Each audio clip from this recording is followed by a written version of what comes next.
Hi, friends. Hi, family. It's my birthday. It's almost the end of 2025, the year that I chose to be alive and declared that I would thrive. It's been a very full year. Last year, this time, we were driving from Prince George, BC, the first leg of our journey. We were on the road in the winter.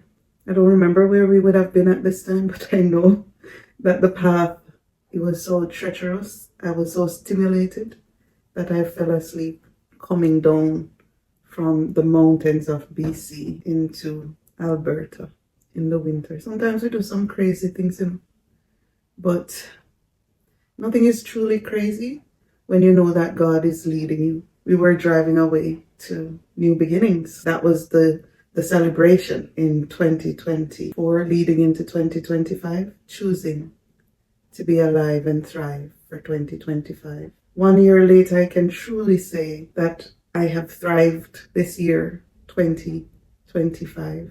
I spent much of the year, though, being unsettled, trying to figure out purpose. I don't know if you have similar feelings where you just feel like you're not living to your full purpose. You're not necessarily maximized in God's plans that He has for you. And those on the outside might be looking in and thinking, what are you talking about? But this thing that I'm talking about is a hard call. And if you don't have that hard call, you can't really understand it. So much of the year I spent agonizing with God about purpose. Tell me, what's my purpose? I feel something within me, within the spirit, within the depths of my stomach. It's not necessarily a feeling. I'm beginning to think of it as a birth, as birth pangs. It's been a really good year at work. It's also been a sad year as I watched my husband struggling, trying to find his own purpose too, as we moved here, and he hasn't worked for a full year. But it's been a good year. A year where I could claim healing and where I could see the hand of God, where I didn't feel so tired. I didn't spend as much time in the bed. This year was a good year. And then, the hurricane came in October and destroyed our family home. It's so sad. But even in that, I believe that God is doing a new thing, and He's making a way in the wilderness and rivers of waters in the desert. It's been a good year. The latter part of the year was eye-opening for me. I haven't yet put my hand on that full purpose, but I tell you how my mother and I fought throughout the years, because as a creative child, and I don't think that creativity was nurtured.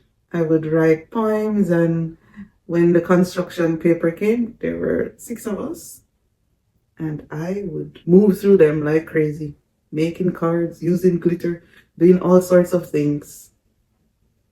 I really enjoyed that creativity. I enjoyed words.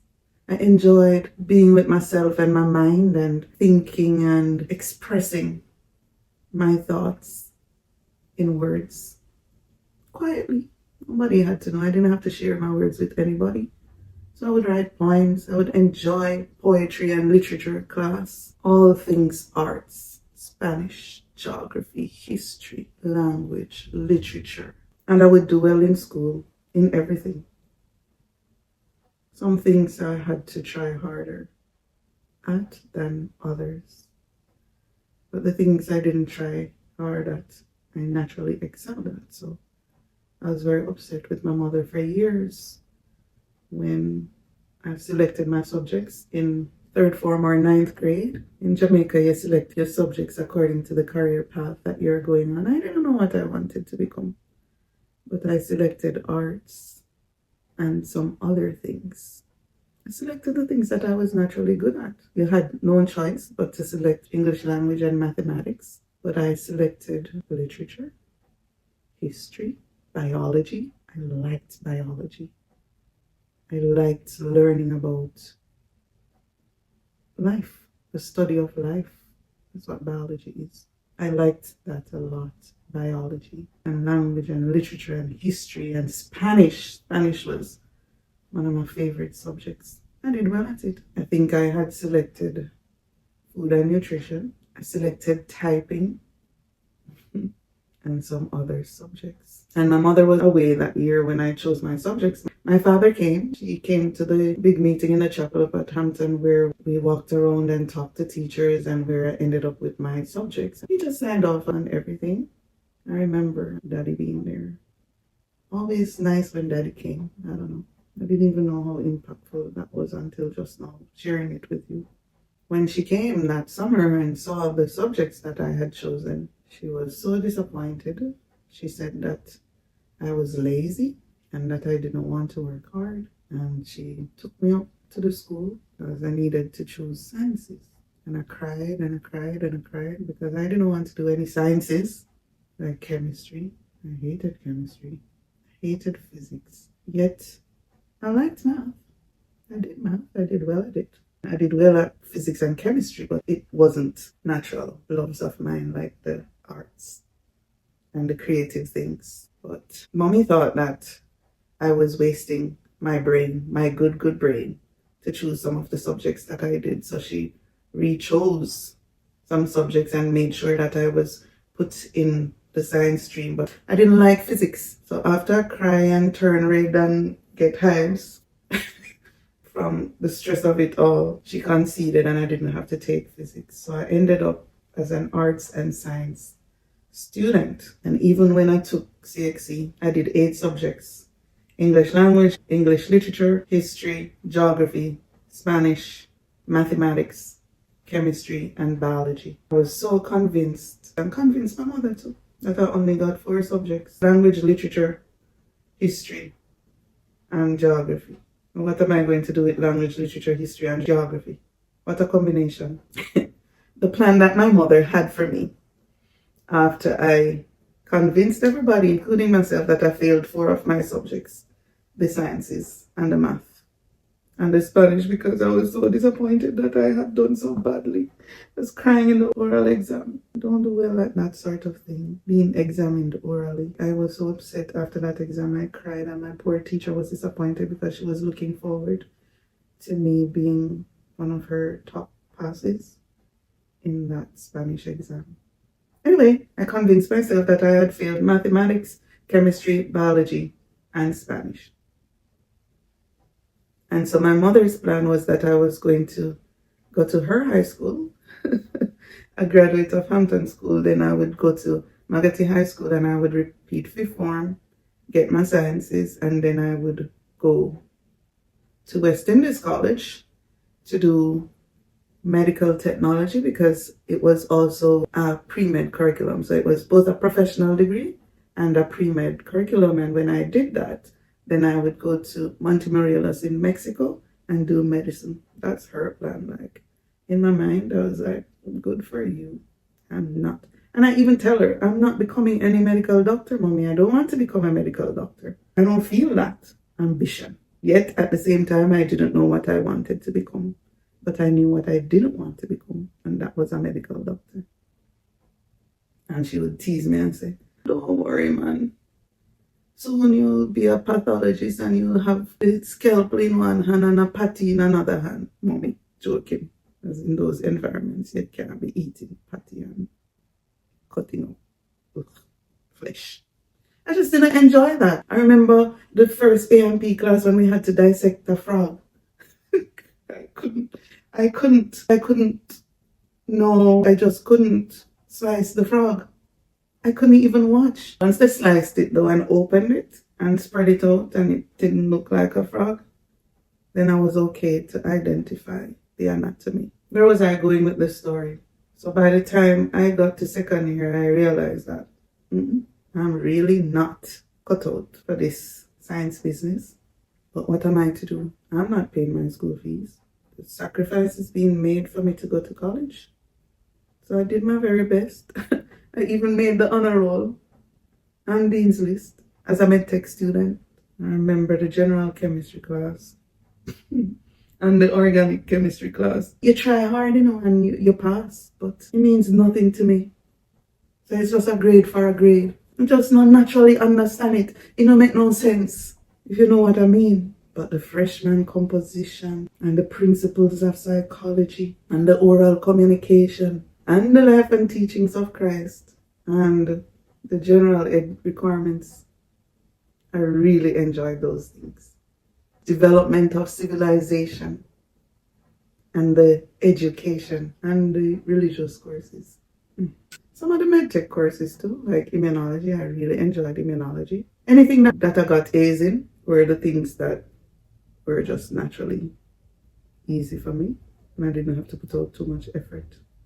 The things that I didn't get A's in, I really had to work hard at them.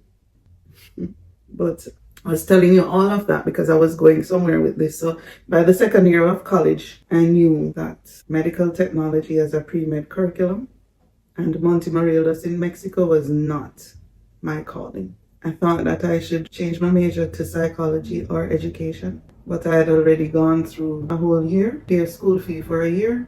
So we can afford 5 years of college to start over. So I stayed as a medtech student. I did it.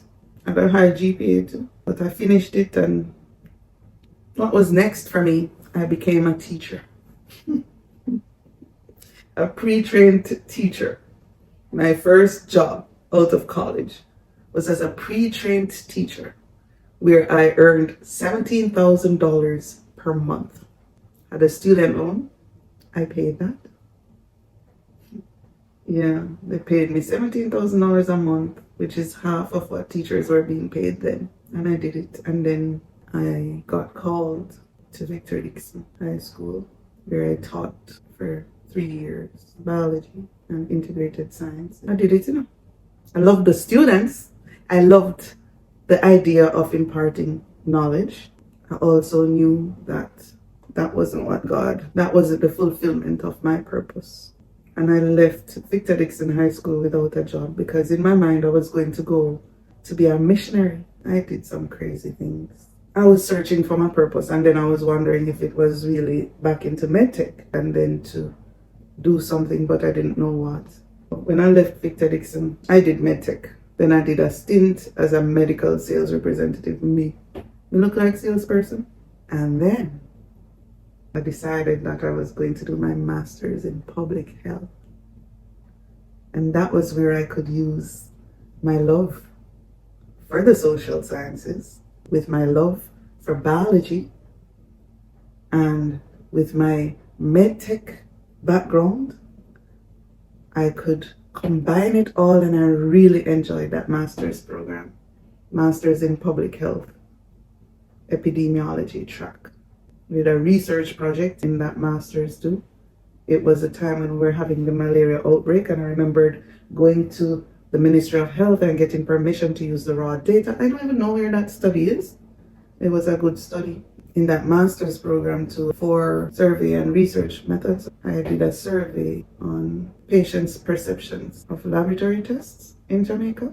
It was written up in the newspaper. Dr. Omaregi and I did a poster. Well, Dr. Omaregi did the poster. I don't know. He probably saw some value in the study, and he put together the poster with my permission, and the Gleaner picked it up and carried a story on the paper. And in graduation that year, Dr. Thompson talked about it. And people were like, "Oh, congratulations." And I'm like, yeah, thank you. I don't even know what they're saying. Congratulations for. I'm just oblivious.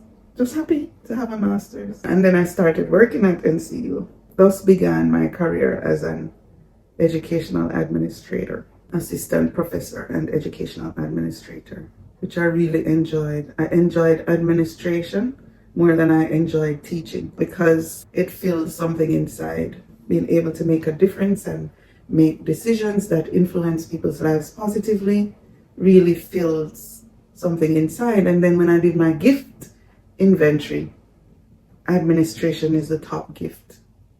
Leadership, administration. They're a little bit different according to the gift inventory, but leadership, administration, giving. And I'm like, oh, giving must be one of my spiritual gifts. And I don't give anything. I don't think I'm a kind person. At least I'm not as kind as Andrew is, as my husband Andrew is. Teaching was in there too, and discernment, top 5. Administration, giving, mercy, discernment, teaching. I just wanted to take a moment to thank God for how He's aligned all my education and all my life experiences to take me to this moment. As much as I was upset with my mother for years, I've come to see God's alignment.